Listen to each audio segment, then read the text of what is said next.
The wedding I wasn't invited to. They said I was too awkward to attend my own sister's wedding. Too quiet, too strange, too me. So, I didn't fight it. I stayed home alone with my mug of coffee and a half-hearted smile. After all, what's one more day of being the family embarrassment? But that night, as the world slept, I turned on the news and saw the wedding I wasn't good enough to attend. Except this time, it wasn't a fairy tale. It was chaos. The anchor's voice was trembling. Breaking news: groom assaults bride in front of hundreds of guests.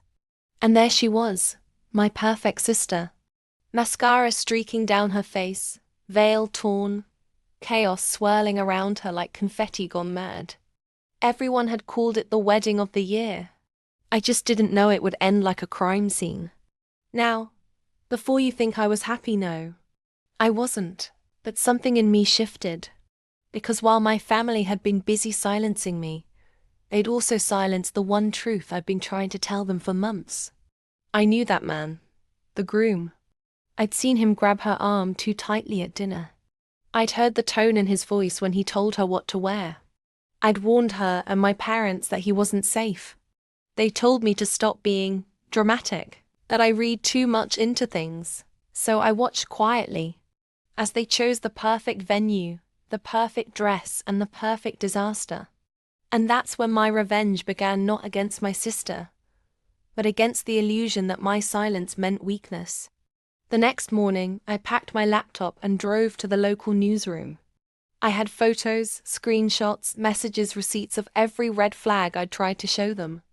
The reporters ate it up. "Sister who tried to warn the bride" became the headline that trended for days. Within a week, I was invited to speak on national TV about emotional abuse, red flags, and why women's voices, no matter how awkward, should be heard. I didn't gloat. I didn't smile. I just spoke the truth. Calmly, powerfully. And when my family saw me on screen, the same daughter they said didn't belong at the wedding, they realized I didn't need an invitation to make an entrance. But here's the twist. When my sister finally left him, she came to me. Broken, ashamed, crying. And do you know what I did? I opened the door. Because revenge doesn't always mean payback. Sometimes, it means letting the universe do the breaking while you do the healing. Now she helps me run a nonprofit for women in abusive relationships. We speak in schools, on panels, even at weddings. The same people who once mocked my awkwardness now call me the girl who saved her sister's life. So maybe I didn't attend the wedding, but I ended up rewriting the story. Because sometimes, being left out is the best way to step into your power. If you loved this story, hit that subscribe button right now.